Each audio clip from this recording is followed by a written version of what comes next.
오늘 하나님 말씀은 사도행전 5장 17절에서 32절 말씀입니다. 말씀 제목은 교회의 지도자들이 겪은 두 번째 핍박입니다. 오늘 본문 말씀은 두 단락으로 나누어 볼 수가 있습니다.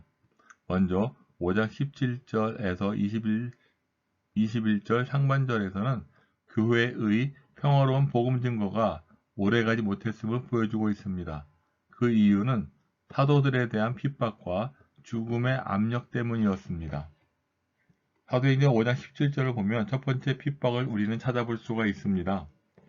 예루살렘 부근의 수많은 사람들도 예수님 제자들에게 병 고침을 받고 또 더러운 귀신에게 괴로움을 받는 사람들은 다 고침을 받게 하였습니다.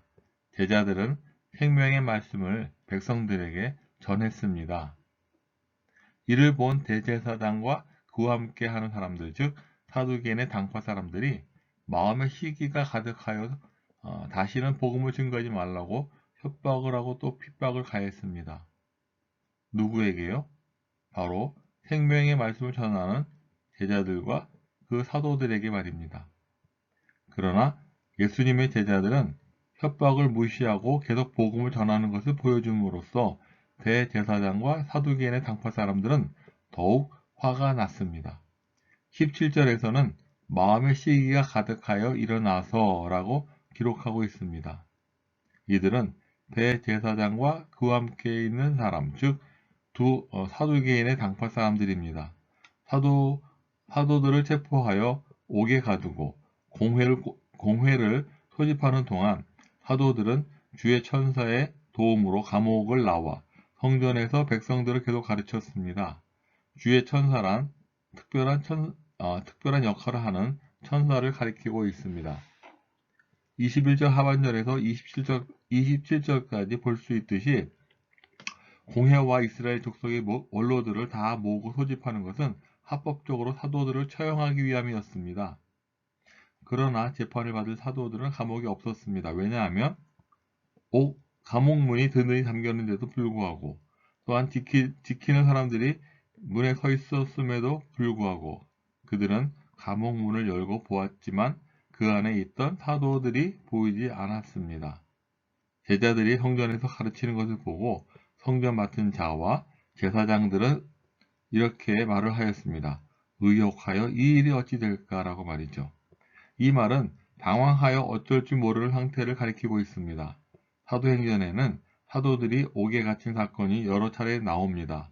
베드로는 두 번에 걸쳐서 기적적으로 감옥을 탈출합니다.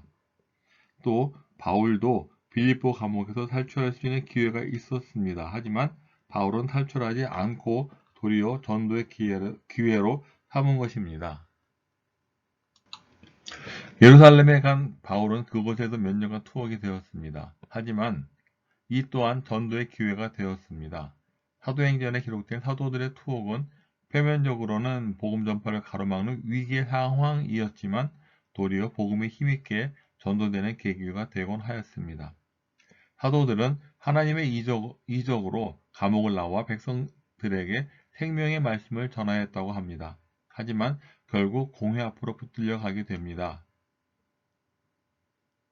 그러나 감옥에 있다가 공회에 선 것과 또 성전에서 담대하게 복음을 증거하는 가운데 백성들의 지지를 받으며 복음을 전하다가 공회에 잡혀간 것, 이 두 말은 엄연히 다르다는 것입니다. 주의 사제에 의한 추록 사건을 통해서 사도들은 더욱 담대함을 얻을 수 있었습니다. 또 유대 지도자들의 추한 생각의 질문, 이런 것과도 같은 신문에 전혀 굴복하지 않을 수 있었다라고도 역시 기록하고 있습니다. 물리적 핍박이 복음이 전파되는 것을 막을 수 없음을 보여주면서 한편으로는 하나님의 세밀한 간섭과 적절한 공급을 통해서 사도들이 낭망하지 않고 복음을 담대히 전할 수 있음을 보여주고 있습니다. 공회의 힘을 통해서 왜 제사장들과 사두개인들이 사도들의 복음 증거를 실로했는지 알게 됩니다. 사도들이 전한 복음의 핵심은 예수님의 부활이었습니다. 5장 30절에 기록하고 있습니다. 이것이 그들의 믿음과 달랐다는 신학적인 이유 이외에도 사도들이 예수 부활을 강조하면 이는 곧 예수 죽음의 책임이 제사장들과 당시의 지도자였던 사도계인들에게 있었다는 정치적인 주장이 되었기 때문이었습니다. 또 30에서 32절에서 예루살렘 지도자들로부터 받은 두 번째 위협에 대해서도 사도들은 첫 번째와 같은 입장을 견지했습니다. 사도들은 하나님께 순종함이 마땅한 것과 예수 부활의 복음을 증거하고 예수를 죽인 너희는 회개하라고 주장을 하였습니다. 이렇듯 사도들은 예수 부활의 증인임을 강조하며 성령님의 사역도 마찬가지라고 하였습니다. 다시 말씀드리면 예수 그리스도에 대한 최고의 증인은 하나님이 자기에게 순종하는 사람들에게 주신 성령 하나님임을 말씀했습니다. 사도행전에 나타난 성령이 임하시는 사건을 종합해 보면 성령님은 성도들이 감당하는 사역을 위해서 오신 분입니다. 특히 예수님을 증거하는 사역에 순종하는 성도들을 성령 충만케 하시는 것입니다. 예수님을 죽인 주체에 대한 본문의 주장에도 우리는 관심을 기울여 보아야 합니다. 30절에 보면 너희가 나무에 달아 죽인 예수를 우리 조상의 하나님이 살리시고 라고 말씀합니다. 사도행전 앞에서 오순절 설교에서 베드로는 2장 36절에 이렇게 기록하고 있습니다.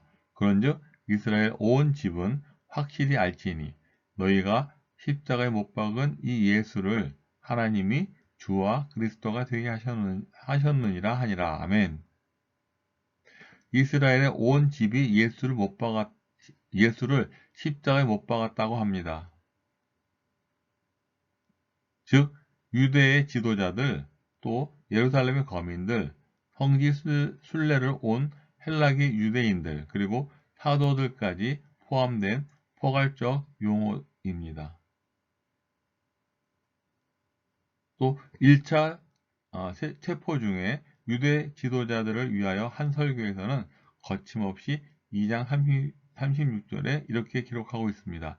그런즉 이스라엘 온 집은 확실히 알지니 너희가 십자가에 못 박은 이 예수를 하나님이 주와 그리스도가 되게 하셨느니라 라고 증거를 하였습니다.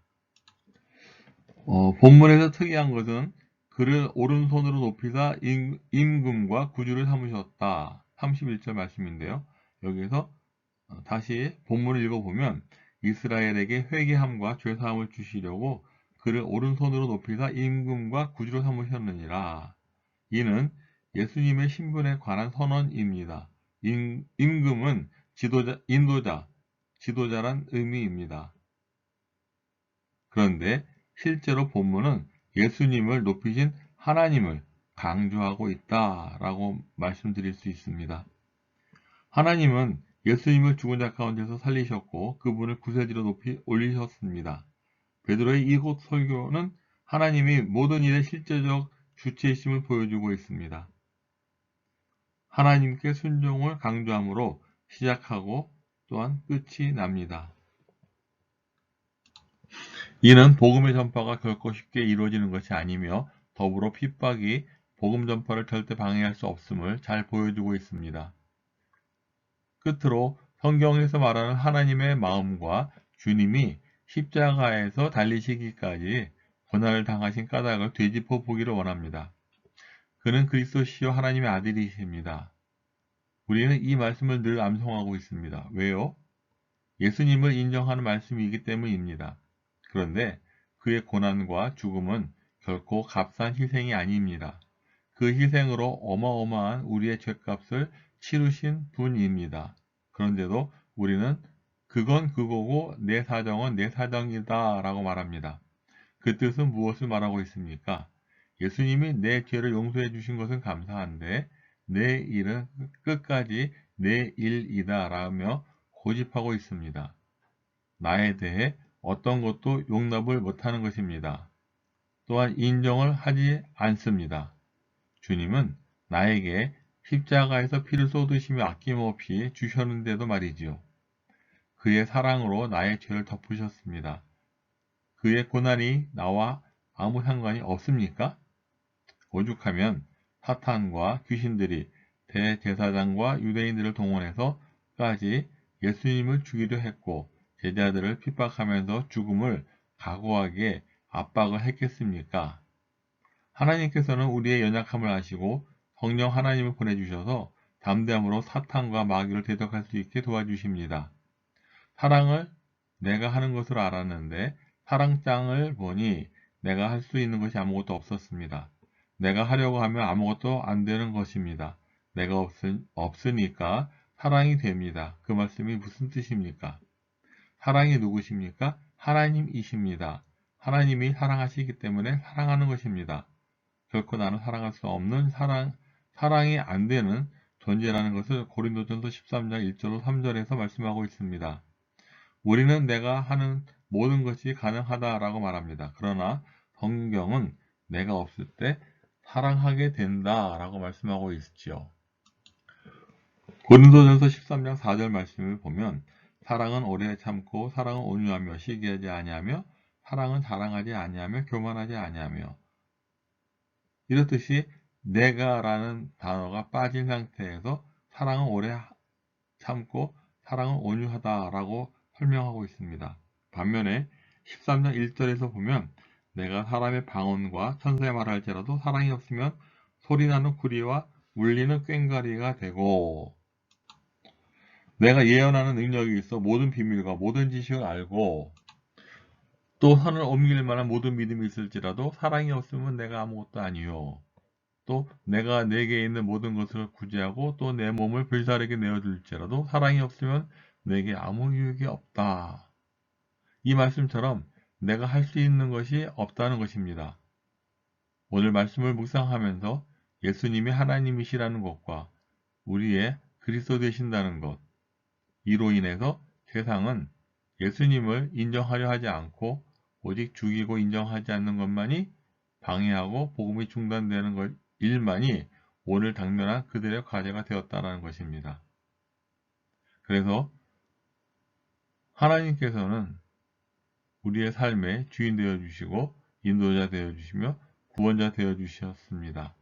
그런데 선한 것은 하나님께 있다는 것이죠. 결코 나에게 있다는 것이 아닙니다. 그래서 내 마음속에 예수님 살아계시고 또한 성령 하나님께서 살아계시고 또한 나의 모든 것을 인도하시는 분이 바로 하나님이시다라고 하는 것을 우리가 입술로 고백할 때 우리는 하나님을 섬기는 그 마음 속에서 주시는 기쁨과 즐거움을 누릴 수가 있다는 것을 우리는 고백할 수가 있습니다. 우리 함께 기도하겠습니다. 사랑과 은혜와 자비가 충만하신 하나님 아버지, 말씀 가운데서 우리에게 주님께서 주시는 기쁨과 즐거움을 허락하시고 또한 나는 십자가에서 예수님과 함께 십자가에 못 박혀 죽었으며 부활하신 예수와 함께 또한 부활되었음을 고백합니다.